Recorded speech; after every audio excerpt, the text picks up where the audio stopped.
सोचो एक ऐसी जगह जहां एक दो नहीं बल्कि 50,000 लोगों की आत्माएं भटकती हैं। रात के टाइम यहां से रोने, चीखने और हंसने की आवाज़ें आती हैं। लोग दिन में जाने से भी यहां डरते हैं। तो क्या आप ऐसी जगह जाना चाहोगे?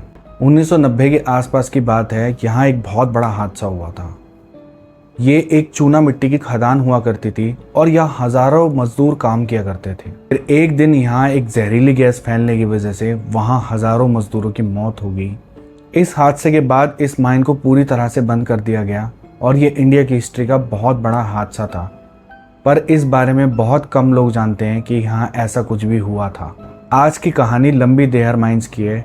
ये कोई नॉर्मल जगह नहीं बल्कि बहुत ही हॉन्टेड जगहों में से एक है। आप इसकी पूरी कहानी सुनोगे तो आप यहाँ जाने की सोचोगे भी नहीं। लंबी देहर माइंस मसूरी से करीब 10 किलोमीटर दूर है। आसपास बहुत सुंदर पहाड़ हैं, एक बहुत अच्छे हिल टॉप है। पर यहाँ सबसे डरावनी बात यह है कि इस जगह 50,000 लोगों की मौत हुई थी और उसके बाद ये जगह बहुत हॉन्टेड हो गई। आप इस बात से खुद अंदाज़ा लगा लो कि जहाँ 50,000 लोगों की मौत हुई हो वो जगह कितनी हॉन्टेड होगी और उस जगह की वाइब कैसी होगी। इस एक हादसे ने इस जगह को पूरी तरह से बदल कर रख दिया। बहुत से लोकल्स कहते हैं कि यहाँ एक चुड़ैल घूमती हुई दिखाई देती है और इस जगह के कोई आसपास जाता है तो उसे चीखने और रोने की आवाज़ें आती हैं। जो यहाँ के लोकल्स हैं वो यहाँ पे दिन में जाने से भी डरते हैं क्योंकि उन्हें पता है कि यहाँ पे क्या एक्टिविटी होती है। आज की स्टोरी इसी लंबी देहर माइंस की है जो आपका दिल दहला देगी। अगर आप ऐसी हॉरर स्टोरी सुनना चाहते हो तो प्लीज़ इस चैनल को सब्सक्राइब कर दो। अब ये कहानी शुरू होती है। आज की कहानी प्रिया और विशाल की है जो कॉलेज में पढ़ने वाले स्टूडेंट्स थे। बेसिकली वो दोनों ही दिल्ली से थे और देहरादून अपनी स्टडीज़ कंप्लीट करने के लिए गए थे। वो हर वीकेंड जब भी उनकी छुट्टी हुआ करती थी तो वो दोनों देहरादून के आसपास कहीं घूमने चले जाया करते थे। प्रिया और विशाल दोनों एक दूसरे के फ्रेंड्स थे पर धीरे धीरे साथ रहने के बाद वो दोनों कपल बन चुके थे। रिलेशनशिप में आने के बाद वो दोनों ही एक दूसरे के साथ बहुत ज़्यादा टाइम स्पेंड करने लगे।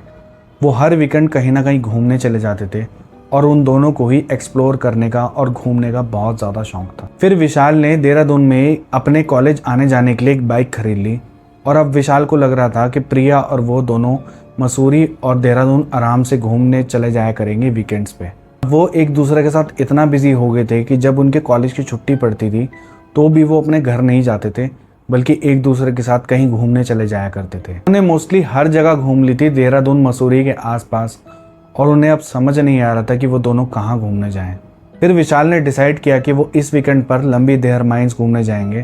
पर प्रिया को ये बात बहुत अच्छे से पता थी कि वो जगह बहुत हॉन्टेड जगह है। वो ऐसी जगह पे जाने से बहुत डरती थी।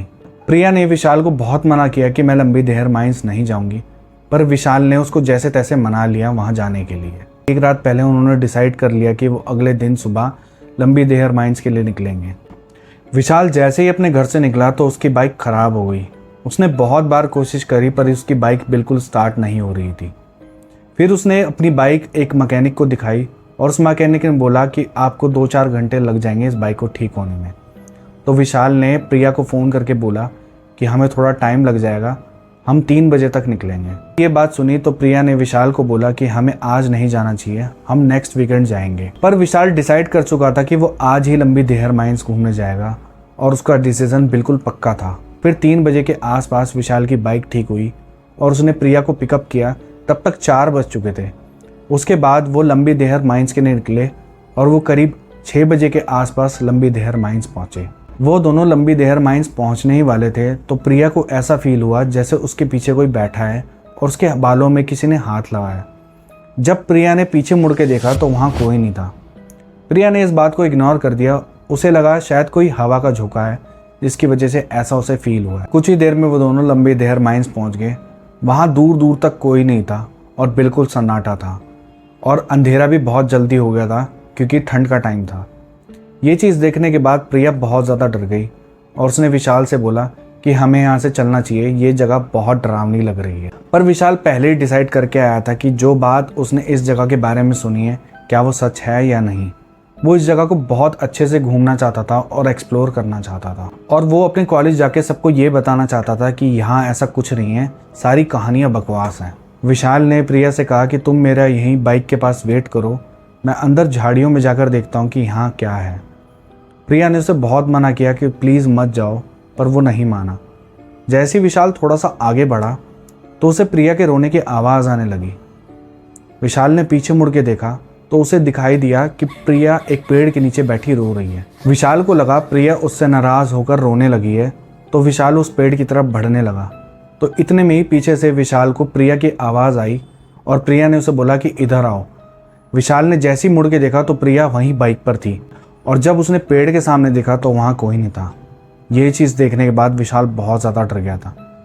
उसको ये बात समझ आ गई थी कि ये जगह कोई नॉर्मल जगह नहीं है। ये चीज़ देखने के बाद विशाल बहुत ज़्यादा डर गया था और वो तेज़ी से भागकर प्रिया के पास गया और वो पसीना पसीना हो चुका था। उसे ये समझ ही नहीं आ रहा था कि ये सब चीज़ें उसके साथ हो क्या रही हैं। इस इंसिडेंट के बाद विशाल डिसाइड कर चुका था कि वो यहाँ 1 मिनट भी नहीं रुकेगा। वो प्रिया के पास गया और उसने अपनी बाइक स्टार्ट करी। उसने बहुत बार ट्राई किया पर उसकी बाइक स्टार्ट नहीं हो रही थी। विशाल और प्रिया बहुत घबराए हुए थे और उन्हें समझ नहीं आ रहा था कि वो करे तो क्या करें। इससे पहले कि वो दोनों कुछ समझ पाते, उनके पीछे से रोने की आवाज़ें आने लगी। पहले तो वो आवाज़ें थोड़ा दूर से आ रही थी, पर जैसे जैसे थोड़ा डिस्टेंस बढ़ा उसके बाद वो आवाज़ें बिल्कुल उनके पीछे से आने लगी। प्रिया और विशाल इतना डरे हुए थे कि उनकी इतनी भी हिम्मत नहीं थी कि वो पीछे मुड़कर देख लें। उन्होंने सोचा कि बाइक को लेकर यहाँ से पैदल ही चलना चाहिए, क्योंकि यहाँ रुकना खतरे से खाली नहीं। वो दोनों थोड़ा दूर आगे ही बढ़े। प्रिया और विशाल एक दूसरे से बात कर रहे थे और प्रिया विशाल के साथ ही चल रही थी, पर प्रिया की स्पीड अब धीरे धीरे कम हो रही थी और प्रिया थोड़ा पीछे पीछे चलने लगी। विशाल उससे बात कर रहा था और विशाल को लगा शायद प्रिया पीछे ही उसके चल रही है, पर थोड़ा दूर आगे जाके प्रिया की आवाज़ आना बंद हो गई। विशाल ने 1-2 बार पूछा और पीछे मुड़कर देखा तो प्रिया रोड के बीचों बीच बैठी हुई थी। चीज़ देखने के बाद विशाल बहुत घबरा गया और वो भाग के प्रिया के पास गया तो प्रिया रो रही थी, और जैसे ही विशाल ने प्रिया की तरफ देखा तो वो उसको देखकर हंसने लगी। ये चीज़ देखने के बाद विशाल बहुत ज़्यादा डर गया था। उसे समझ नहीं आ रहा था कि वो करे तो क्या करे, क्योंकि दूर दूर तक वहाँ पर कोई नहीं था उनकी हेल्प करने के लिए। वो बहुत हेल्पलेस फील करने लगा। उस मोमेंट पे प्रिया के साथ बहुत अजीब अजीब चीज़ें होने लगी। कभी वो बहुत तेज रोने लगी तो कभी वो बहुत तेज हंसने लगी। विशाल को समझ ही नहीं आ रहा था कि वो कहाँ जाए और किससे हेल्प ले। इससे पहले कि विशाल कुछ समझ पाता या कुछ कर पाता, प्रिया ने अपना सर नीचे ज़मीन में पटकना शुरू कर दिया, और ये चीज़ देखने के बाद विशाल के हाथ पैर ठंडे हो चुके थे।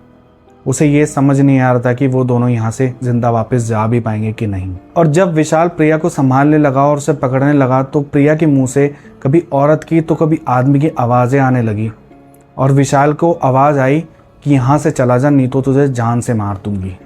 विशाल इस टाइम टोटली हेल्पलेस फील करने लगा था। उसे समझ नहीं आ रहा था कि वो कहाँ जाए और क्या करे। ना तो वो भाग सकता था और ना ही वो कुछ कर सकता था। फिर कुछ देर बाद प्रिया नॉर्मल हो गई। समझ ही नहीं आ रहा था कि ये सब चीज़ें उनके साथ हो क्या रही हैं। विशाल बाइक स्टार्ट करने की कोशिश करता है और उसकी बाइक स्टार्ट हो जाती है। बाइक स्टार्ट होते ही वो दोनों वहाँ से तेज़ी से भागने लगते हैं। मतलब विशाल की स्पीड इतनी तेज थी कि उसे समझ ही नहीं आ रहा था कि वो जाए तो कहाँ जाए। पहाड़ों से उतरते हुए टर्न पर उनकी बाइक स्लिप हो गई और उनका एक्सीडेंट हो गया और वो दोनों वहीं बेहोश हो गए। अगले दिन सुबह उन्हें होश आया तो वो एक हॉस्पिटल में थे। उन्हें ज़्यादा चोट नहीं आई, पर उनके माइंड में ये सदमा अभी तक था कि रात को उनके साथ ये सब हुआ क्या है।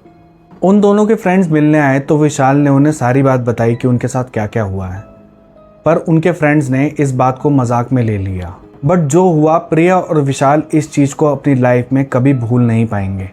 इसीलिए कहते हैं कि रात के टाइम ऐसी जगह बिल्कुल नहीं जाना चाहिए जो जगह एक हॉन्टेड जगह, क्योंकि हमें पता नहीं होता जिस जगह हम जा रहे हैं वो कोई नॉर्मल जगह है या वहाँ कोई आत्मा का साया है। तो ये थी आज की कहानी। आई होप आपको पसंद आई होगी। अगर आप ऐसी हॉरर स्टोरी सुनना चाहते हो तो प्लीज़ इस चैनल को सब्सक्राइब कर लो और मेरे इंस्टा पेज को ज़रूर से फॉलो कर लेना। अपना ध्यान रखना। Good bye.